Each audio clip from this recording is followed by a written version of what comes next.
कहानी का शीर्षक है अपनी माँ से कहो कि प्रॉपर्टी मेरे नाम कर दे। रात के 2 बज रहे हैं पर मुझे नींद नहीं आ रही है। मन बहुत उदास है। एक बार पलटकर पति वीरेन की तरफ देखा तो वो बड़ी ही सुकून भरी नींद में सो रहे थे। एक बार तो देखकर मन घृणा से भर गया। पिछले कुछ दिनों में जो कुछ भी घटा है मेरे साथ, उसने मुझे सोचने पर मजबूर कर दिया है। मेरा तो कोई अस्तित्व ही नहीं है। जिसने जैसा चाहा वैसा चलाया और अब जैसा चाह रहे हैं वैसे ही सांचे में ढालने की कोशिश कर रहे हैं, और उसमें मेरे पति का योगदान सबसे ज़्यादा है। मेरा नाम रिया वर्मा है। मैं अपने ससुराल में छोटी बहू हूँ। मेरे ससुराल में मेरी सास सरला जी, मेरे पति वीरेन और मैं, और हमारा एक बेटा है। अब आते हैं असल मुद्दे पर। दरअसल अभी 1 महीने पहले मेरे पिता का आकस्मिक निधन हो गया। घर में माँ के अलावा कोई नहीं बचा। मैं अपने माता पिता की इकलौती संतान हूँ। मम्मी पापा बताते थे कि मेरे जन्म के 2 साल बाद एक बेटा हुआ था, पर वह 2 दिन से ज़्यादा जी नहीं पाया। इसे अपनी नियति मानकर उन्होंने मेरी परवरिश पर ही ध्यान दिया और दूसरे बच्चे की आस छोड़ दी। खैर, पिताजी की मृत्यु के बाद अब कई फैसले लेने थे। सबसे बड़ा फैसला कि माँ कहाँ रहेगी, क्योंकि माँ अब बिल्कुल अकेली हो चुकी थी। इसलिए मैं उन्हें अकेला छोड़ना नहीं चाहती थी, लेकिन ससुराल में माँ को लाने को भी तैयार नहीं थी। कारण जब मेरे बेटे ने जन्म लिया था उस समय मेरी माँ यहाँ 1 महीने के लिए आई थी। मेरी सास और मेरे पति ने तो उन्हें नौकरानी ही समझ लिया था। बेचारी मेरी माँ सुबह से रात तक काम में ही लगी रहती थी, पर मजाल है कि दोनों माँ बेटे में से कोई उनकी मदद तो कर दे। लेकिन इस बारे में वीरेन को कोई चिंता नहीं थी, बल्कि वह तो दिन रात यही बातें करता था कि प्रॉपर्टी का क्या करना है, क्योंकि उसे अच्छे से पता था कि माँ ने पूरा फैसला मेरे ऊपर डाल दिया है।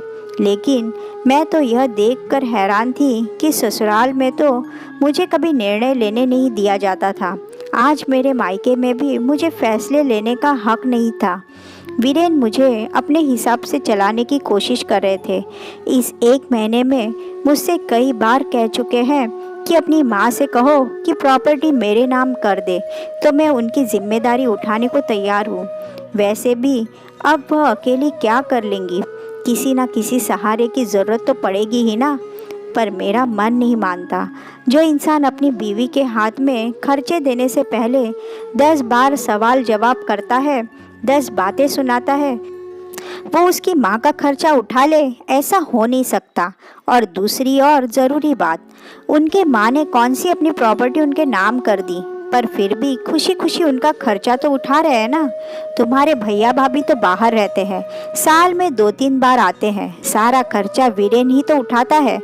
तो ये इंसान मेरी माँ से सौदेबाजी क्यों करना चाहता है? बस यही बात मेरे दिल को चुभ रही है। कल रात जब सासू माँ से इस बारे में बात की तो उन्होंने मुझे ही डांट दिया। क्या गलत कह रहा है वो? मेरा बेटा तुम्हारी माँ के खर्चे क्यों उठाएगा? बेचारे को कोलू का बैल समझ रखा है क्या?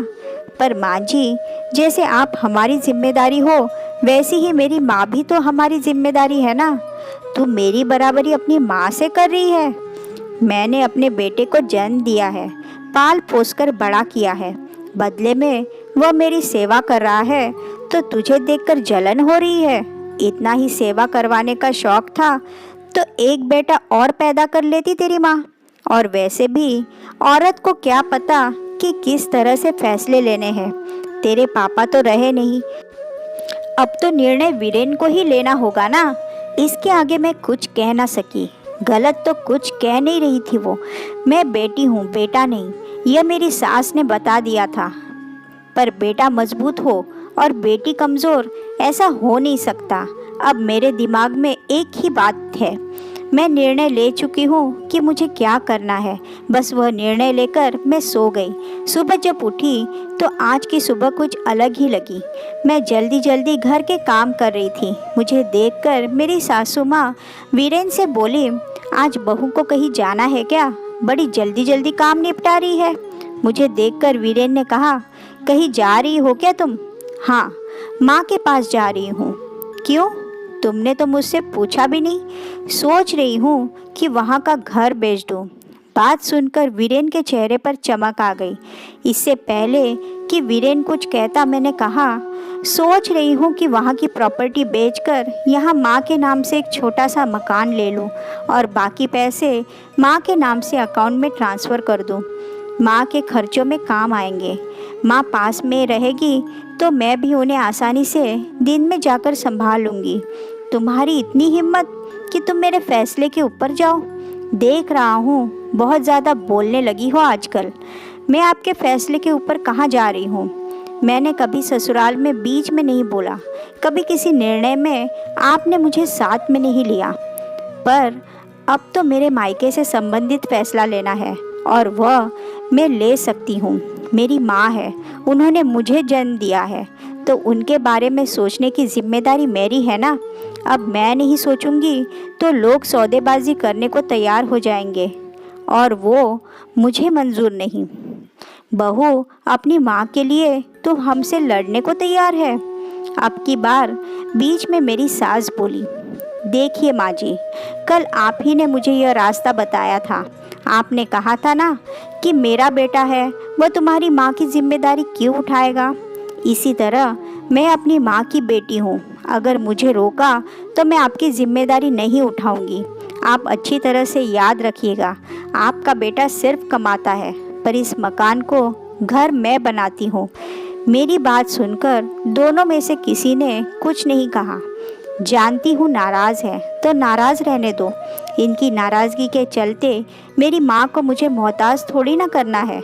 बस फटाफट अपना काम निपटाकर मैं चल पड़ी थी अपने फैसले को अमल करने।